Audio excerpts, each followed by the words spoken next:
ওনার মাত্র 3 ঘন্টা পরে ফাঁসি। ওনার যে দায়িত্বে ছিলেন কারারক্ষী কুতুব ভাই, আমার ওই দিন দায়িত্বে ছিলেন, আমাকে এসে বলছে, ভাই শহীদ মীর কাশেম আলী। আমি যখন নামাজের ভেতরে এই তেলাওয়াত করছিলাম এশার নামাজে, ইন্নাল্লাযীনা ক্বালু রাব্বুনাল্লাহ, নামাজ শেষ হওয়ার পরে উনি আমার সামনে দাঁড়িয়ে আমার বলছে, হামজা ভাই যে আয়াতটা পড়লেন, এই আয়াতটা যে কত বাস্তব এটা আমি নিজে চোখে দেখেছি শহীদ মীর কাশেম আলীর জীবনে। লোকটার মাত্র 3 ঘন্টা পরে ফাঁসি। আমি ওনাকে জানাতে আসলাম যে স্যার সময় নেই, মাত্র 3 ঘন্টা আছে, আপনি প্রস্তুতি নিন। আমারে বলছে, কারারক্ষী ভাই এখনো 3 ঘন্টা, আমি 2 ঘন্টা ঘুমিয়ে গেলাম, আপনি 2 ঘন্টা পরে আমারে ডেকে দেবেন। ও আমারে বলছিল যে ভাই যার 3 ঘন্টা পরে ফাঁসি, যার ছেলে ব্যারিস্টার গুম হয়ে আছে, আরমান 8 বছর গুম হয়ে আছে, ও জানেই না যে বেঁচে আছে না মরে গেছে।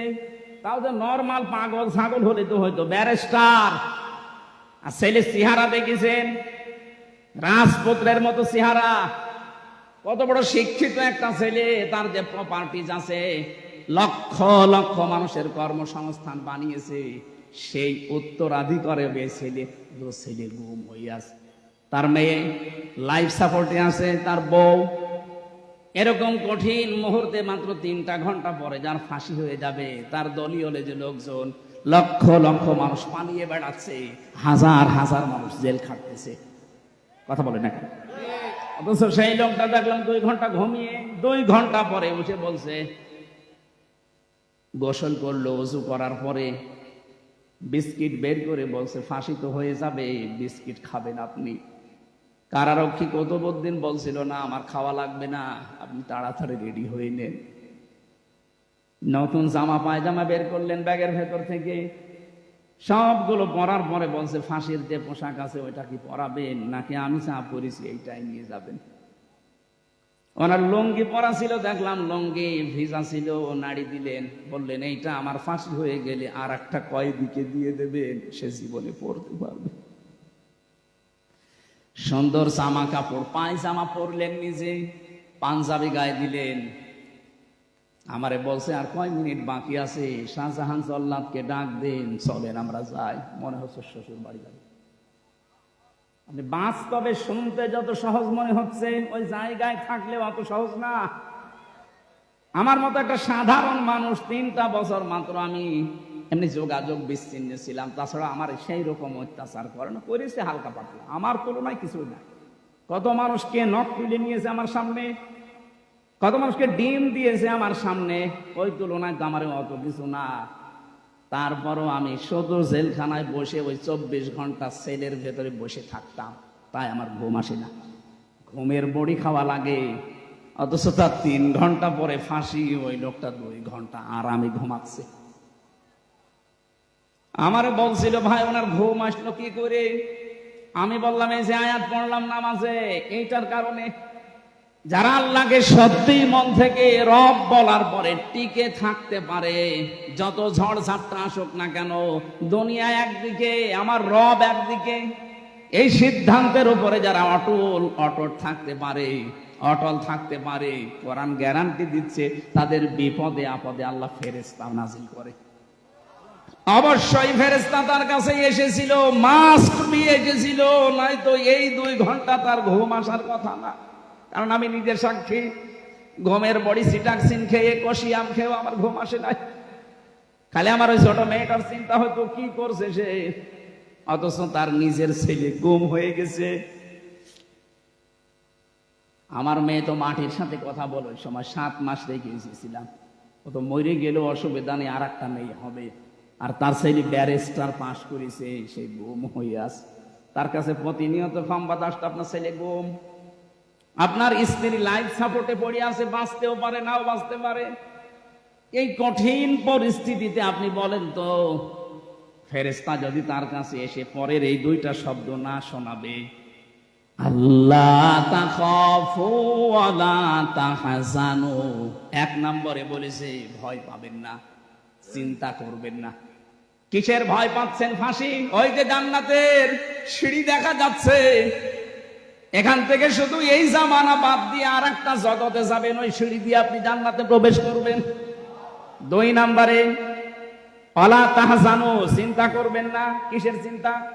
হয়তো আপনার চিন্তা আসতে পারে, আমি যদি এখন মারা যায়, ফাঁসি হয়ে যায়, আমার ছেলেটা তো গুম হয়ে আছে, আমার পরিবার কে দেখবে, আমার এত বড় বড় ব্যবসা, আপনার কয় টাকা আছে?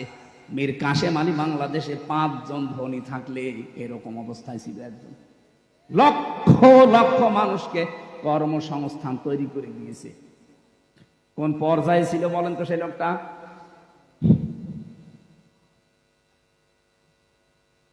যার শুধু হাতের এরকম ইশারা দিলে লক্ষ লক্ষ মানুষ ওঠে বসে। আমার কথা তো ছাগলও শোনে না। মুরগি যে যদি বলা হয় মুরগি ধান খাস না, মুরগি আরো চড়ে চড়ে খায়। আর তার কি ক্ষমতা আল্লাহ দিয়েছিলেন, পাওয়ার দিয়েছিলেন সারা বাংলাদেশে না সারা পৃথিবীতে। মুসলিম বিশ্বে তার একটা নাম ছিল আলাদা। আমি কতগুলো মুসলমান দেশ ঘুরে আসলাম, এই দেশে কয়েকজনকে অনেকেই চেনে, তার ভেতরে মীর কাশেম আলী একজন। বহু মানুষের কর্মসংস্থান বানিয়েছে, তাও জায়েজ ভাবে, আরাম ভাবে না। এই মানুষটাকে ফেরেশতারা হয়তো এই কথা বলেছিল, আমি তাফসিরে পড়েছি, এইভাবেই লেখা আছে। ফেরেশতারা বলে চিন্তা করবেন না, আপনার দলীয় লোকজন পালিয়ে বেড়াচ্ছে, জেলখানায় আছে, আপনার স্ত্রী অসুস্থ, ছেলে গুম হয়ে আছে, ব্যবসা প্রতিষ্ঠানগুলো সব সরকার হাতছাড়া করে দিচ্ছে, কোনো চিন্তা নেই, ভয় নেই, এগুলোর সব দায়িত্ব আল্লাহ নিজে নেবে। এই কথাটা কানের কাছে যখন ফেরেশতারা বলে তখন তার ঘুম আসে, তাছাড়া ঘুম আসা সম্ভব না। ফেরেশতারা এসে তার সামনে জান্নাতটা তুলে ধরে, যেমন হযরতে আসিয়ার সামনে জান্নাত তুলে ধরেছিল ফেরেশতারা, তিনি যখন ঈমানের পরীক্ষা দিচ্ছিলেন। ইয ক্বালাত রাব্বি ইবনি লি ইনদাকা বাইতান ফিল জান্নাতি ওয়া নাজ্জিনি মিন ফিরআউনা ওয়া আমালিহি ওয়া নাজ্জিনি মিনাল কওমিজ যালিমিন। সম্মানিত মা বোন যারা এসেছেন, এই আয়াতে আপনাদের 2টা শিক্ষা আছে। মেয়েরা এসেছে, আমার মা বোনেরা, অনেকে মনে করে আমি নামাজ পড়ি, রোজা রাখি, কালো বোরকা পরে বেড়াই, আমি জান্নাতে যাব না, যাবে কে? না। হযরতে আসিয়ার দিকে তাকান, এত বড় কঠিন পরিস্থিতি, তার ঈমানের উপরে টিকে থাকতে গিয়ে তার হাতের ভেতরে পেরেক লাগিয়েছে তার নিজের স্বামী ফেরাউন, তার কপালে পেরেক লাগিয়েছে, পায়ের ভেতরে চালাকা লাগিয়েছে, মাথার উপরে গরম তেল ঢেলে দিয়েছে, চুলগুলো সব উঠে গেছে। কঠিন পরিস্থিতি যখন চলছিল, আল্লাহ নিজে ফেরেশতা জিবরাইলকে বলছে জান্নাত তুলে নিয়ে আমার বান্দির সামনে ধর। হযরতে আসিয়া জান্নাত দেখার পরে ডাক দিয়েছিলেন,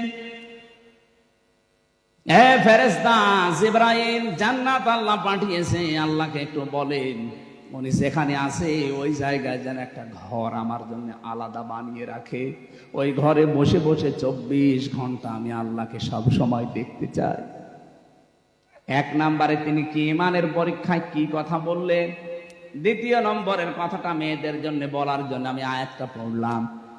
হযরতে আসিয়া বলেছিলেন, রব্বি নাজ্জিনি মিন ফিরআউনা ওয়া আমালিহি ওয়া নাজ্জিনি মিনাল কওমিজ যালিমিন। 2 জায়গায় 1 আলিফ করে টান আছে।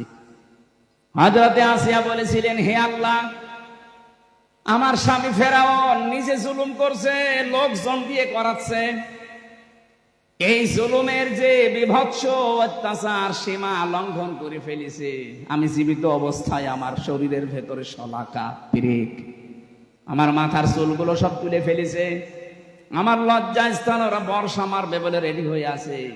এ কঠিন পরিস্থিতি দেখে তুমি যেন রেগে যেও না, তুমি আমাকে বাঁচাও অন্তত এই জুলুম থেকে, আমার স্বামীর অত্যাচার থেকে, আর যাদেরকে দিয়ে অত্যাচার করায় তাদের অত্যাচার থেকে তুমি আমাকে বাঁচাও, কিন্তু তুমি আমার স্বামীর উপরে গজব দিও না। চিন্তা করেছেন কোন অবস্থায় দোয়া করছে? এত বড় কঠিন ভয়ঙ্কর অত্যাচার জুলুম নির্যাতনের পরও তিনি স্বামীর জন্য বরদোয়া করেননি। হ্যাঁ, বলেছিলেন তুমি আমাকে স্বামীর অত্যাচার থেকে বাঁচাও, আমার স্বামীর ওপরে তুমি অত্যাচার করো না। আর আপনি একটা সাবান কম হলে বদদোয়া দেন। এক কথা বলছেন, এরকম বহু দেশে নেই। সারাটা জীবন আমরা শেষ করে দেই, আর একটা শাড়ি যদি একটু কম দামি হয় ওটা দিয়ে আমার পোটা বের করে ফেলে, বলে আপনার কাছে এসে জীবনে আমি কিচ্ছু পেলাম না। এই কথা যারা বলবে মুখ থেকে, ওর সঙ্গে সঙ্গে পেছনের আমল আকলাক আল্লাহ সব ধ্বংস করে দেবে। ফেরাউনের স্ত্রী যদি এত কঠিন অবস্থায় ও স্বামীর জন্য বরদোয়া না দেয়, আপনি একটা শাড়ির জন্য বরদোয়া দিয়ে দিলেন, আপনি মানুষ, আর আপনি জান্নাত যাবেন। বহু মেয়েকে আমি এই বাংলাদেশের সাথে মিলিয়ে, হাদিসের সাথে মিলিয়ে দেখতে পাচ্ছি। বিশ্বনবী বলেন, আমি মেরাজে যখন গেলাম দেখলাম অধিকাংশ মেয়েরা জাহান্নামের আগুনে। ফেরেশতারে জিজ্ঞাসা করলাম কেন? ফেরেশতারা বলেছিল দুইটা কারণে। এক নম্বরে তারা স্বামীর কুফরি করে। স্বামীর কুফরি মানে স্বামীর নাশকরি করে। সবকিছু একটা মানুষ দেয়, হঠাৎ একটু কিছু কম পড়ে গেলে তখন নাশকরিয়া করে, উল্টা পাল্টা কথা স্বামীকে বলে ওর মন খারাপ করে দেয়। এরকম বউ আছে কার? হাত তোলেন তো। একজু আপনি ক্যামেরার সামনে এসে হাত তুলে দেখান, আপনার বউ দেখো আজকে আপনার ঘরে ঢোকা বন্ধ করে দেব। না, আমি হাসির খোরাকি দেইনি। এই লোকটা তো লজ্জা শরম ত্যাগ করে হাত তুলেছে, আর আমরা হাত তুলতে পারছি না তাই, কারণ ক্যামেরা সব আমার দিকে ঘোরানো, আমি তুললে তো আরো ঝামেলা। সম্মানিত মা বোনেরা, না হচ্ছে না। এখানে বহু স্বামী অবস্থায় আছে। পুরুষ নির্যাতনকারী নারী যেমন আছে, নারী নির্যাতনকারী পুরুষও আছে। বাংলাদেশে নারী নির্যাতনকারী পুরুষের বিরুদ্ধে মামলা হয়, পুরুষ নির্যাতনকারী নারীর বিরুদ্ধে কোনো মামলা নেই। অন্তত আর যাই হোক, চাচা এরশাদ তো ছিল, এই আইনটা তো পাস করতে বাধ্য। কথা বলে না কেন? চাচা এরশাদ যদি পাস করে যেত যে পুরুষ নির্যাতন করলে তাদের বিরুদ্ধেও মামলা হবে, তাহলে আমার মনে হয় আমরা অনেকে আজ পরিবারে জান্নাতে থাকতাম। কি যে অবস্থায় আছে আমরা বলতেও পারি না, সইতেও পারি। অথচ মেয়েরা যদি মনটা একটু উদার করে, পরিবারটা একটা জান্নাত হয়ে যায়। খাদিজাতুল কুবরার জন্য আল্লাহ জান্নাতে আলাদা একটা ঘর বানিয়ে রাখবে। ওই ঘরটা হবে নয়েজ মুক্ত, আওয়াজ মুক্ত। কেন? নবীজি যখন বাইরের কোলাহল পরিবেশপূর্ণ দেখে আসতেন, বাড়িতে বাইরে দাওয়াতি কাজ করে ঝামেলার শেষ নেই, এক একজনের এক এক কথা, উল্টা পাল্টা কথা শুনে যখন বাড়িতে আসতেন, বাড়িতে প্রবেশ করার সঙ্গে সঙ্গে ঘরটা আওয়াজ মুক্ত করে ফেলতেন, নিস্তব্ধ, একেবারে শান্ত, নির্মল করে দিতেন হযরতে খাদিজা স্বামীর জন্য।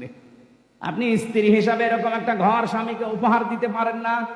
যত রোদে পুড়ে বিভিন্ন মানুষের সাথে তর্ক করে, ব্যবসা বাণিজ্য করে, চাকরি বাকরি করে, মাথার ঘাম পায়ে ফেলে বাড়িতে আসতেছে, অন্তত ঘরটা ওর জন্য একটু শান্ত করে রাখে না? বাড়িতে আসলে আপনার শুরু হয় উল্টাপাল্টা কথা। আপনার জন্য জান্নাতে এরকম আলাদা ঘর বানানো দূরের কথা, স্বামীকে যারা এরকম মানসিক কষ্টে রাখেন তার জন্য আল্লাহ জাহান্নামে একটা ঘর বানিয়ে রাখবে। খালি নামাজ পড়ে রোজা করি আর কালো বোরকা পরে মনে করছে আমি আল্লাহর ওলি হয়ে গেছি। আমি মীর কাশেম আলীর কথা কেন বললাম? কারণ আমি নিজে দেখেছি, নিজে শুনেছি, বাস্তব আমি নিজে উপলব্ধি করে এসেছি জায়গাটা। এই জন্য বললাম, আমরা যারা আজ আল্লাহকে রব বলার পরে সত্যি আমরা টিকে থাকতে পারি, তাদেরও কিন্তু একটা আলাদা অনির্বচন সুখ আল্লাহ তাদেরকে দান করে। শব্দটা কি বললাম? অনির্বচন সুখ। যারা বাংলা পড়ে, শব্দটা এত ভয়ঙ্কর শব্দ।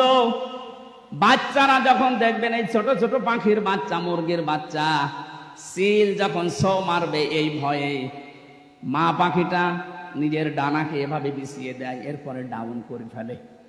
কি ডাউন করে এভাবে, এরপরে ফল করে দেয়। কোরআনে কারিমে আল্লাহ এই শব্দটা দিয়েছেন, আখফিদ লাহুমা জানাহাদ-দুল্লি মিনার রাহমা। তোর ডানাকে এভাবে ডাউন কর, এরপরে ফল করে দে। পাখির উদাহরণ আল্লাহ এখানে দিয়েছেন। পাখিটা যখন নিজের বাচ্চাগুলোকে এভাবে ডানা ডাউন করে ফল করে দেয়, বাচ্চাগুলো নিচে যাওয়ার পরে পর যখন লেগে যায়, একটার সাথে আর একটা পর লাগে, এত মোলায়েম হয়, এত সফট হয়, এত কোমল হয়, এত সুন্দর লাগে ওই নিচের জায়গাটা। বাচ্চারা নিচে বসে বসে একটা কিচির মিচির আওয়াজ করে। বাংলাতে এই শব্দটাই বলা হয় অনির্বচন সুখ। আল্লাহ পাক বলেন, এই মানুষগুলো আল্লাহকে রব বলার পরে যদি সত্যি টিকে থাকতে পারে, ওর মনের ভেতরে একটা অনির্বচন সুখ আমার পক্ষ থেকে আমি আল্লাহ দান করি। আমরা কিন্তু এখনো পর্যন্ত ওইটা পাইনি। পেয়েছে না? পাইনি।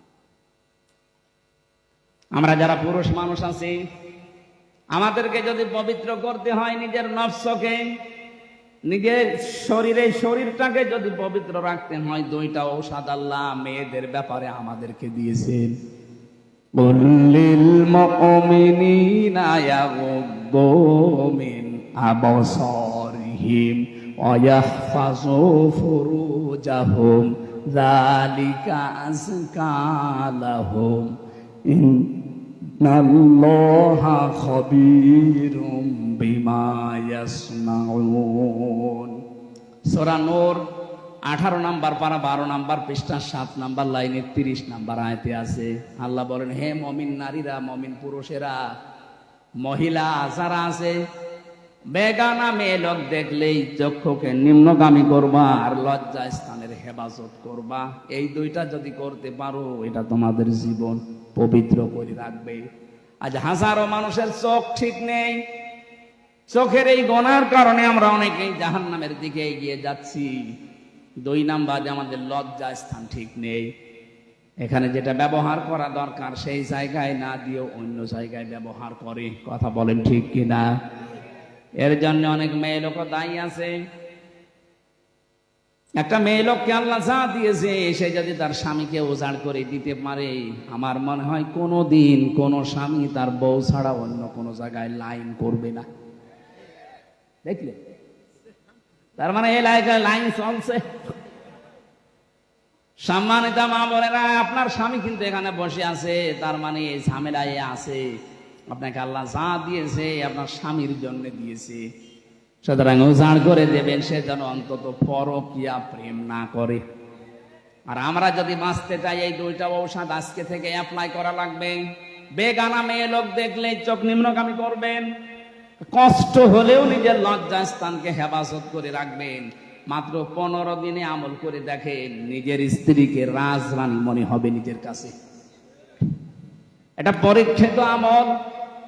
আল্লাহ পাক বলেন, চোখের আর লজ্জা স্থানের হেফাজত করতে পারলে আমি আল্লাহ নিজে তার অনির্বচন সুখ দেওয়ার জন্য নিজে জামিনদার হয়ে যায়। জোরে বলেন সুবহানাল্লাহ। যে পর্যন্ত এসেছিলাম, এবার আসেন আমরা দুটি দ্বিতীয় শব্দের ব্যাখ্যায় যাচ্ছি। আমরা যারা বলতে পারি আমাদের রব আল্লাহ, শব্দটা কি শুরু করলেন? আল্লাহ রব। আল্লাহর 5000 নাম আছে, তার ভেতরে প্রথম নাম দিলেন আল্লাহ রব। কি দিয়েছে বলেন? রব কাকে বলে? নেই থেকে, আমি আবার বলছি, নেই থেকে ধীরে ধীরে পূর্ণতায় যিনি পৌঁছিয়ে দেন, তার নাম আরবিতে বলা হয় রব। আমি কি ছিলাম বলেন তো? নেই। কি ছিলাম? 33 বছর বয়স এখন আমার। 34 বছর আগে আমি কি ছিলাম? নেই। এই কথা বলেন না কেন? আল্লাহ পাক আমাকে প্রথমে রব শব্দটা দিয়ে যায় স্মরণ করিয়েছে। আল্লাহ তাআলাল ইনসানি হিনুম মিনাদ দাহরি লাম ইয়াকুন শাইআম মাযকুরা। আমি ব্যাখ্যা করেছি, তাফসীর থেকে লিখেছি, এগুলো তাফসীরে ইবনে কাসির আর ফি জিলালিল কোরআন। রবের প্রথম অর্থ হচ্ছে সৃষ্টিকর্তা। সূরা আলাকে যে প্রথম আয়াত পড়েন, ওর ভেতরে দলিল দেওয়া আছে, ইকরা বিসমি রাব্বিকাল্লাযী খালাক। পড়ো তোমার ওই রবের নামে যিনি তোমাকে বানিয়েছে। তাহলে রবের প্রথম অর্থ সৃষ্টিকর্তা, স্রষ্টা। আমাদের স্রষ্টাকে আরো জোরে যারা রব হিসাবে আল্লাহকে মানবে তাদের এই দুর্বল জায়গায় আল্লাহ একটু আঘাত দিয়েছেন। তুমি কিন্তু নেই ছিলে, নেই থেকে আমি আস্তে আস্তে তোমাকে আজ হামজা বানিয়ে এই চেয়ারে বসিয়ে দিয়েছি। দ্বিতীয় নম্বরে রবের ব্যাখ্যায় পেয়েছি, রব মানে রিজিক দাতা। শুধু আমাকে সৃষ্টি করে শেষ করে দেননি, আমাকে রিজিকও দিয়েছেন। মায়ের পেট থেকে শুরু করে এখনো পর্যন্ত রিজিক দিচ্ছে কে?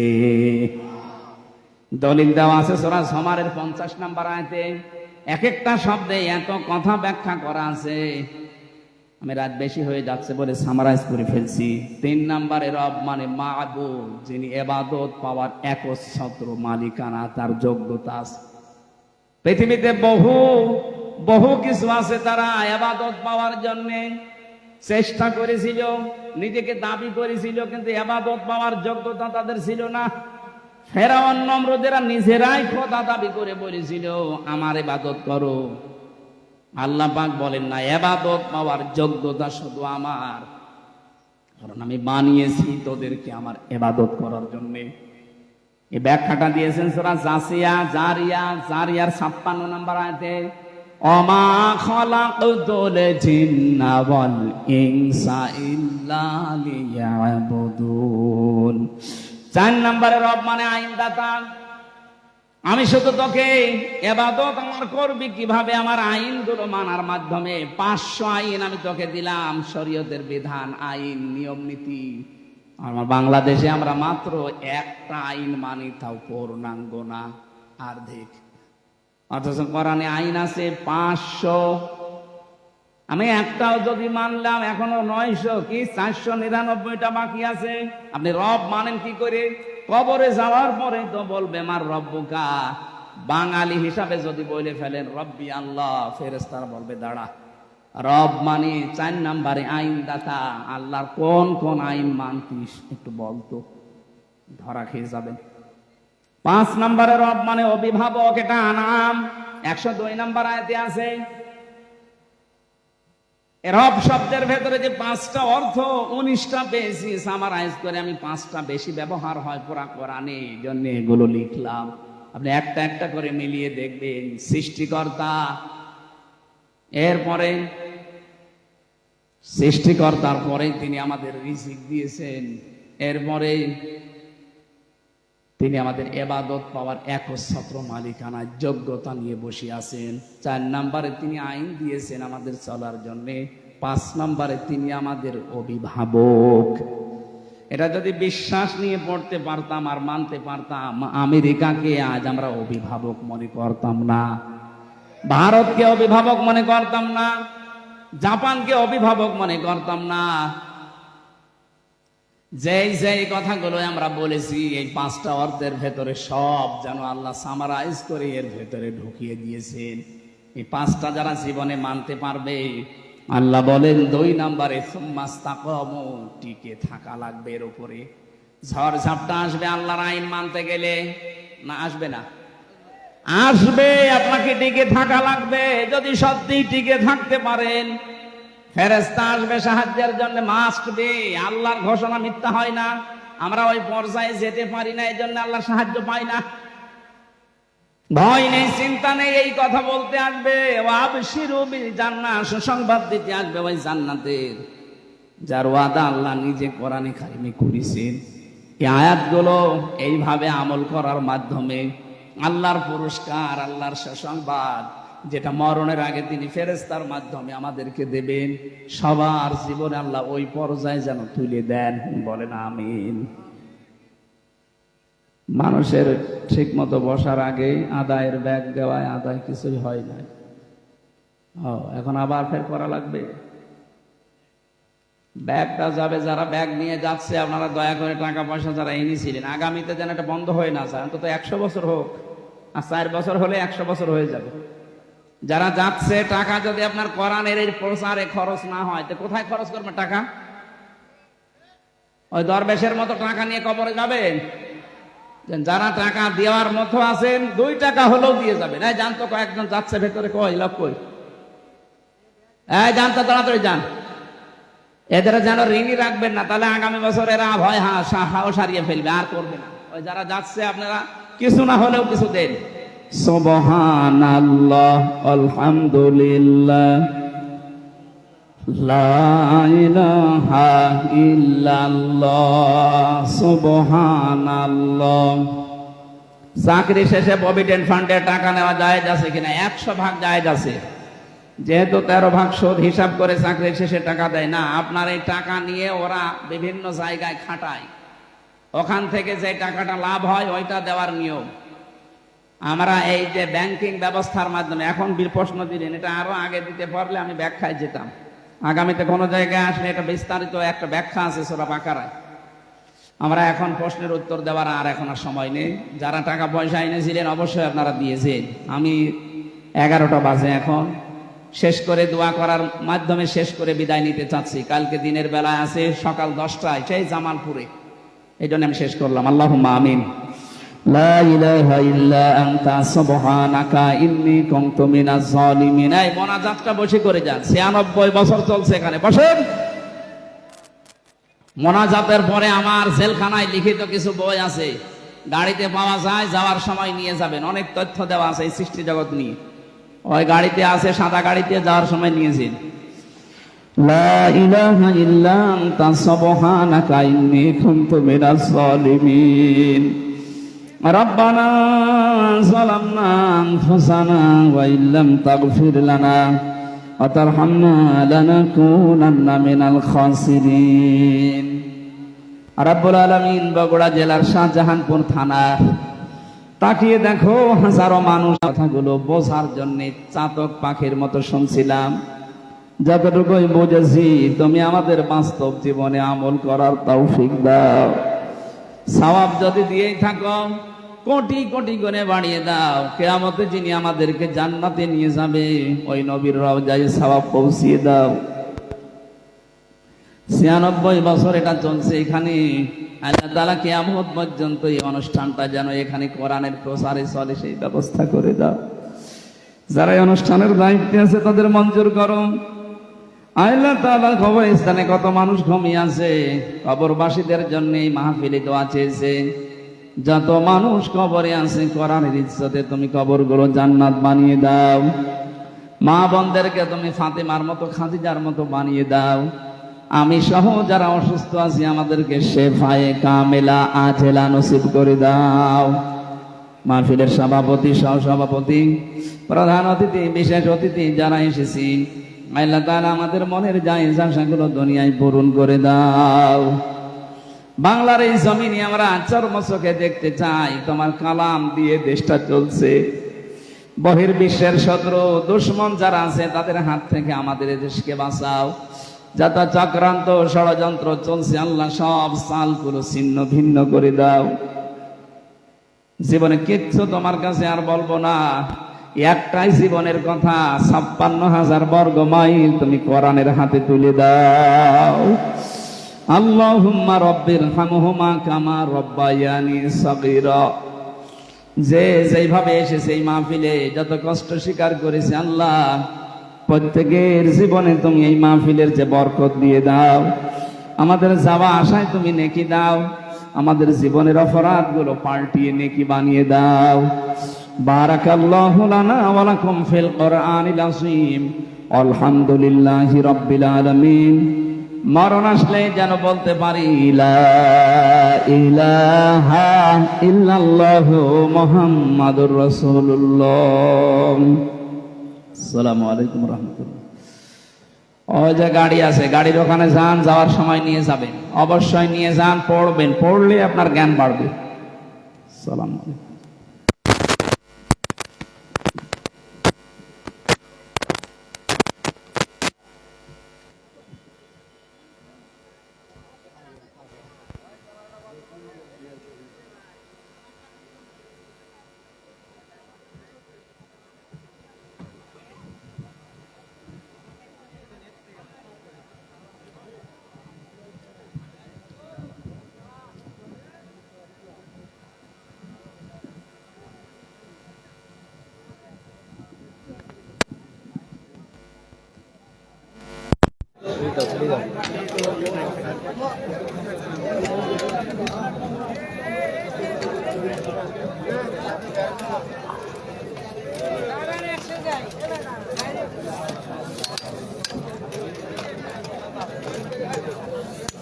ভাই ব্যাগ দেখে বসুন আইতেছে এটা দিয়ে ইব্রাহিম ভাই ইব্রাহিম ভাই ইব্রাহিম ভাই कोई कैमरा देव ना क्या তোমার ইয়া দাদারি দাদারি আমার ক্যামেরা কোনটা লাইভ চলে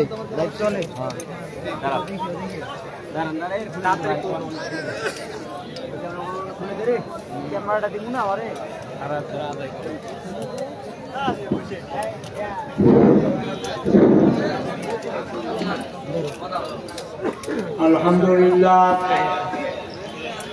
الحمد لله رب العالمين